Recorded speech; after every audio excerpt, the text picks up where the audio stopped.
नमस्कार दर्शक बंधु। आज गोटे नुआ कथा मुझे कहबी जोटा आपण मैंने बहुत चिंतित अच्छा दुख रहती को मैंने बड़ लोक हो जाती को मैंने गरीब हो जाती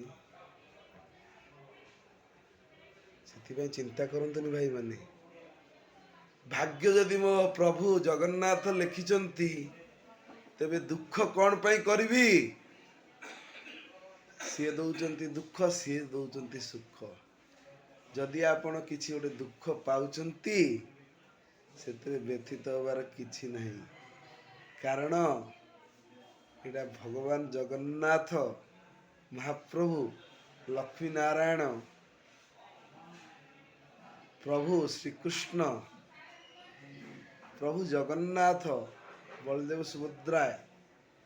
माँ मो भौणी बलदेव सॉरी सुभद्रा बड़ भाई बलदेव जी अच्छा तेणु दुख कर कौन अच्छी कारण जदि आपण दुखर रे किसी करें आहरी देह खराब हम आपण चिंतार रही आहरी क्षति पड़े तेणु जहाँ हूँ भल हूँ गीतार लेखा अच्छी जा हम भल हम जा आगक हम ता भल हम से आपणकर जदि मृत्यु भी होची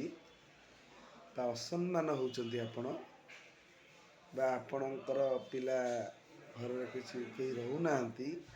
आपण एका ही ता भल हो कारण आपण दुख कर किसी ना कारण भाग्य आपण लिखि ना दुख कर किसी ना भाग्य जगन्नाथ लिखिंट तुमको मनीष जन्म देती तुम यदि ये जन्म बहुत दुख पाइच आगामी जन्म निश्चय सुख पाइब किंतु सत्कर्म सत्य ओहरी जाओ ना एवं सत्य जदि आपन को मरिया पड़े मरी जाओ जदि का ऋण नहीं से ऋणटा आप सुझे भीष्म बड़ी हूँ भीष्म चाहते कौरव मानू सफा कर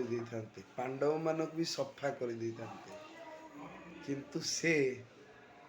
कौन पाई कहते मु सिंहासन जी बसब मो पुत्र माने तांकर मला पर्यंत सेवा करी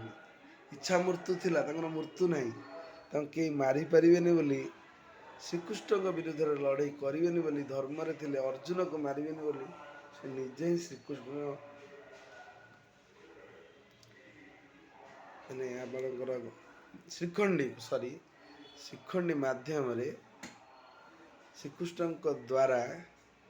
से निजे शरण शर्जार सही होते मृत्युवरण करते सी चाहते मृत्यु हो ना फेर कड़ा होता फेर ऑपरेशन होता से जो कथा पड़ी से उठी पारि था तो मृत्यु ना आ मर कौन किंतु सी आम बहुत किसी शिक्षा लाभ कलु एवं ये कथाटी आपण मैंने जीवन में बंधे करंतु मो कथाटी भल लगिले कमेंट करंतु लाइक करंतु शेयर करंतु एवं मो चैनल टी को सब्सक्राइब करंतु सब्सक्राइब यदि कर इच्छा नहीं किसी नहीं यदि भल लगे कमेंट खंडे करंतु रही जय जगन्नाथ।